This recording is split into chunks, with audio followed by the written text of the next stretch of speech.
Well, hola people, konnichiwa. Bikin bersama Salvian di channelnya Kudetek.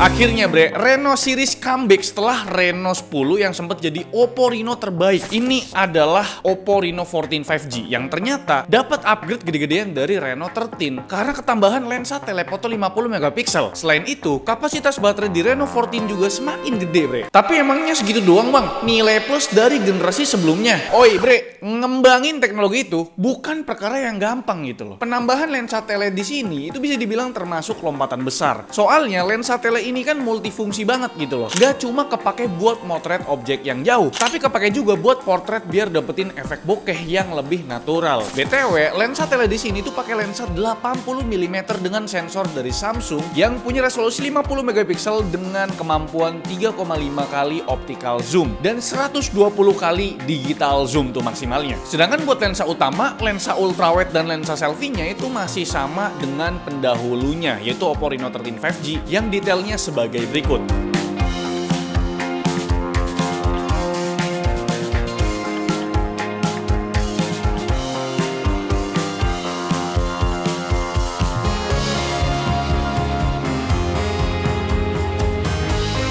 Lensa utama berukuran 26 mm pakai sensor dari Sony yaitu IMX882 dengan bukaan f1.8 dan dilengkapi OIS. Terus buat lensa ultrawide-nya masih sebatas 8 megapiksel dan lensa selfie-nya berukuran 21 mm dengan resolusi 50 megapiksel. Oke, sekarang kita lanjut ke kemampuan perekaman video. Tentunya udah level high-end karena bisa merekam 4K 60 fps baik pakai kamera belakang ataupun kamera selfie-nya. Tapi memang kalau berpindah ke lensa ultrawide ya harus turunin resolusinya ke 1080p 30 fps ya karena memang cuma 8 megapiksel doang. Di sini belum bisa pindah kamera depan belakang pas lagi record ya karena itu kayaknya susah sekali ya mencarinya, cuma di Vivo sama Samsung doang bisanya. Terus soal kemampuan zoomnya itu masih mirip ya sama mode kamera, 3,5 kali optical zoomnya, tapi buat digital zoomnya cuma mentok di 18 kali bre. Nah buat stabilisasinya kalau pakai lensa utama dan lensa tele itu tetap dapat bisa diaktifin stabilisasinya walau rekam di 4K 60 fps. Tapi entah kenapa bre, kalau rekam pakai lensa selfie cuma bisa aktifin stabilisasi di resolusi 1080p 30 fps aja. Nah yang gue suka dari Oppo Reno series ini, video bokeh mereka tuh halus separasinya ya, dan tentunya pinter dan akurat, udah mirip iPhone lah. Soalnya di beberapa HP lain kalau iseng ngambil video bokeh, tangan kita tuh ikut ke blur bre, ini kocak banget gitu ya. Nah berikut untuk sampel perekaman videonya. Ini adalah 1080p 30 fps yaitu video bokehnya.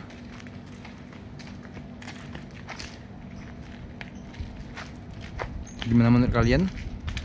Ini saya megangnya dua tangan ya. Ini adalah perekaman dari kamera utamanya yaitu 4K 60 fps, ultra steady-nya aktif, dan sekarang saya menggunakan handheld satu tangan aja. Gimana menurut kalian? Dan kita coba lari kecil. Ini ultra steady-nya aktif ya teman-teman. Ini adalah kamera selfie-nya dengan kualitas tertinggi yaitu 4K 60 fps. Satu tangan, cukup jauh. Dan warnanya menurut saya bagus, natural. Dan ultra steady-nya itu tidak aktif. Karena kalau ultra steady-nya itu aktif adanya di 1080 30 fps. Gimana menurut kalian? Ini adalah kualitas tertingginya 4K 60 fps. Masih berkaitan dengan pembahasan kamera bre di sini. Sekarang AI editornya udah masuk generasi kedua yang menghadirkan beberapa fitur keren kayak misalkan AI Recompose yang bisa kasih angle atau framing foto terbaik. Ini sih bakal kepake banget apalagi buat ibu-ibu yang kadang kalau motret suka miring-miring. Iya sih ini relate banget sih ya. Terus ada fitur AI Perfect Shoot yang kepake banget di momen-momen sakral kayak misalkan momen pas kemarin aku lamaran gitu bre. Jadi kalau pas kita potret ekspresinya kurang puas ya atau kurang pas, bisa diedit pakai AI Perfect Shoot ini biar nggak kehilangan momen sekali seumur hidup kalian gitu loh. Dan seperti biasa bre, masih ada fitur AI Eraser Pro buat hapus objek di background. Terus ada AI Reflection Remover, AI Unblur, dan ada AI Clarity Enhancer. Nah kameranya udah makin asik. Kalau desainnya gimana tuh bang? Secara garis besar ya itu masih 11-12 sama Reno 13. Ubahan paling jelas tentu opsi warnanya. Kalau yang Reno 13 tersedia dalam warna putih dan biru, sedangkan Reno 14 ini tersedia dalam warna putih dan hijau. Dan buat yang warna putih tetap punya detailing berupa gradasi warna yang reflektif. Sedangkan yang warna hijau ini tampil lebih minimalis dengan aksen glowing di sekitar modul kameranya, bre. Kalau kalian lihat lebih detail ke modul kameranya, ada ubahan minor berupa posisi lensa ketiga yang lebih center ketimbang di unit Reno 13. Kalau kalian lihat lagi, ini tuh warna seperti warna iPhone 13 ya, iPhone 13 Pro, 13 Pro Max ya. Ini mirip banget, Pak ya. Kalau buat build quality-nya ini masih sama premiumnya dengan frame metal dan backdoor kaca ya. Frame di sini tetap flat dan keempat sudutnya membulat, dan buatku pribadi ini nyaman banget, Pak, di genggaman ketimbang HP dengan frame curve atau edge gitu ya. Tapi ini preferensi pribadi ya. Kalau menurut kalian lebih suka yang curve ya silakan gitu loh. BTW bre, bobot HP ini memang bertambah dari generasi sebelumnya, tapi tetap terbilang enteng karena cuma 187 gram. Terus buat durabilitasnya udah punya IP rating IP69 yang berarti bisa dibawa berenang ya sampai kedalaman 2 meter selama 30 menit. Tapi inget ya, ini khusus air tawar, jangan coba-coba dicelupin ke air laut ya. Di Reno 14 ini dikasih mode underwater fotografi ya. Jadi buat keperluan foto-foto narsis dalam kolam renang atau ya kolam ikan, kalian bisa pakai mode underwaternya ini. Dan setelah selesai nanti HP-nya bakal ngasilin suara kayak berfrekuensi tinggi biar air yang terperangkap di dalam HP-nya tuh bisa keluar dari lubang gitu loh. Nah, soal layar gimana nih bang? Layarnya punya 6,59 inci yang masih jarang kompetitornya punya gitu ya. Padahal ukuran layar segini menurutku tuh cukup proporsional gitu loh. Nggak kegedean dan nggak kekecilan juga, pas lah di tangan. Bezelnya juga udah super tipis pak, karena screen to body rasionya udah tembus 93%. Nah, buat spesifikasi layarnya tentu aja pakai panel AMOLED beresolusi 1,5K dengan 120Hz refresh rate, tapi belum LTPO ya. Dan untuk always on display-nya beneran always nih ya. Kualitas panelnya juga lumayan oke dengan coverage gambut di 95% sRGB, tapi memang buat akurasi warnanya masih kurang nih. Rata-ratanya masih di angka 4 delta E. Kalau buat data brightness-nya punya minimum yang sangat redup khas panel OLED, sedangkan angka maksimumnya cukup tinggi karena tembus di 600 nits di dalam ruangan ya bre ya. Nah, sekarang kita lanjut ke pembahasan spesifikasi yang sayangnya tidak ada upgrade dari pendahulunya. Masih pakai chipset mid-range dari MediaTek yaitu Dimensity 8350 yang skor Antutunya hampir menyentuh 1,4 juta. Ini besar ya pak. Dan soal RAM sama storage-nya, kemungkinan besar yang masuk ke Indonesia cuma satu varian aja yaitu 12/256 GB. Cukup disayangkan karena yang versi Cina itu ada banyak opsi RAM dan storage bre. Bahkan ada yang varian 16 GB RAM 1 TB storage. Dan for your information, storage di sini udah pakai UFS 3 yang speednya lumayan kenceng di 2000-an MB per second. Tapi memang nggak ada opsi upgrade ya, karena tidak ada slot micro SD di sini. Kalau soal baterai, di awal udah aku mention kalau Reno 14 series itu kapasitas baterainya bertambah. Dari yang tadinya 5600 mAh sekarang digenepin jadi 6000 mAh. Pas kita tes di PCMark World 3.0 Battery Life, itu bisa bertahan kurang lebih 15 jam bre. Sedangkan buat chargernya masih sama di 80 watt Super VOOC yang berdasarkan pengujian kita buat ngecas dari 2% sampai 100% cuma butuh waktu 1 jam lebih dikit. Perlu diingat kalau baterainya di sini udah support bypass charging ya, yang berarti nggak masalah kalau lu pakai buat main game sambil dicolok charger, karena nantinya si listrik langsung dialirin ke boardnya bukan ke baterainya lagi. Jadi nggak perlu worry soal baterai kembung atau ya overcharge gitu loh bre. Dan sekarang kita masuk ke pembahasan performance, dimulai dari performa produktivitas. Kita coba tes buat render video 1080p berdurasi 1 menit di KineMaster. Hasilnya masih agak lambat di 44 detik. Sedangkan buat performa gamingnya kita ada tes 4 game ya kan. Sebelum itu kita mau kasih tahu kalau selama pengujian ini kita pakai mode baterai high performance, dan kalau di gaming kita tesnya tuh pakai pro gamer mode bre. Game pertama jelas ada Mobile Legends yang tentu udah kebuka frame rate ultra alias 120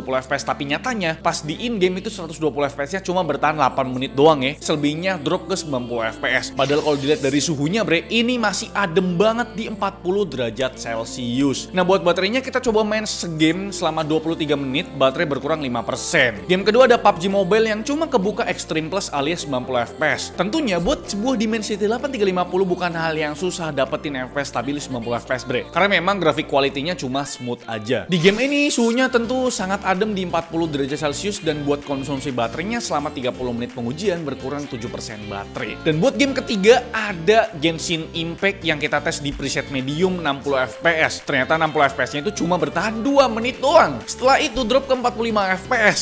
Kirain bakal flat 45 fps selama 30 menit ya, tapi ternyata di menit 18 itu drop lagi ke 40 fps. Entah kenapa ya, padahal dari segi suhu itu masih sangat adem di 40 derajat Celcius. Dan buat konsumsi baterainya main 30 menit berkurang 8%. Dan game terakhir ada Wuthering Waves, presetnya masih sama dengan Genshin Impact tadi ya, di medium 60 fps, tapi seperti yang kalian lihat, performanya cuma mentok di 38 fps rata-ratanya. Dan konsumsi baterainya di game ini lebih boros juga bre, main 30 menit berkurangnya 11%. Kalau buat suhu, masih sama seperti game-game yang lain, cuma mentok di 40 derajat Celcius. Apakah performanya disengaja di limit sama Oppo mengingat vapor chamber di Reno 14 series ini nggak terlalu gede, cuma berukuran 4700 mm persegi. Pas kita tes running CPU throttling test selama 30 menit, hasilnya memang tidak full hijau ya, tapi performanya masih di 76% bre. Yang berarti itu udah lumayan oke nih cooling sistemnya buat ngehandle Dimensity 8350 ini. Suhu permukaannya juga terbilang sangat adem ya pas kita running CPU throttling test di sini. Di sisi depan masih di bawah 43 derajat dan di sisi belakang masih di bawah 42 derajat Celcius. Tapi memang sayang sekali ya, performa dari Dimensity 8350 di sini tidak keluar banyak gitu loh. Maksudnya tidak dibebaskan, malah di limit. Skor Antutu 1,4 juta menurutku sangat amat bisa main Genshin Impact stabil di 60 fps. Tapi memang mengingat vapor chambernya tidak selebar HP gaming ya, jadi bisa diwajarkan bre. Oke, sekarang terakhir seperti biasa kita mau mention utilitas pendukung dan hal-hal yang mungkin terlewat, mulai dari operating system. Tentu udah pakai Color OS 15 berbasis Android 15 yang user experience-nya cukup menyenangkan dan tentu aja tanpa iklan. Soal bloatware tetap ada, tapi memang nggak sebanyak versi Cinanya. Buat jangka panjangnya, OS di sini dijanjikan 5 tahun Android update dan 6 tahun security update. Ini cukup menggiurkan ya. Dan lanjut ke utilitas lain, mulai dari speaker, tentu ya udah stereo speaker yang sound quality-nya masih biasa aja, low-nya nggak begitu nendang, mid-nya juga belum begitu rapih, tapi memang buat powernya lumayan kenceng nih bre. Kalau buat konektivitasnya tentu udah support dual SIM 5G dan support eSIM di sini ya. Terus Wi-Fi-nya masih mentok di Wi-Fi 6E dengan Bluetooth versi 5.4. Terus HP ini juga dilengkapi NFC dan juga infrared blaster buat urusannya remote gitu lah ya. Terus buat sensor fingerprint-nya udah in-display fingerprint, tapi masih pakai optical sensor, belum yang ultrasonic ya. Dan sekarang kita masuk ke kesimpulan bre. For your information, kita tag video ini sebelum perilisan resmi ya, jadi kita belum tahu nih harga resminya berapa. Tapi menurut gosip yang beredar sih ya, ini di angka 8 juta ke 9.000 atau 7.999.000 rupiah, yang berarti turun sejuta dari Oppo Reno 13 5G.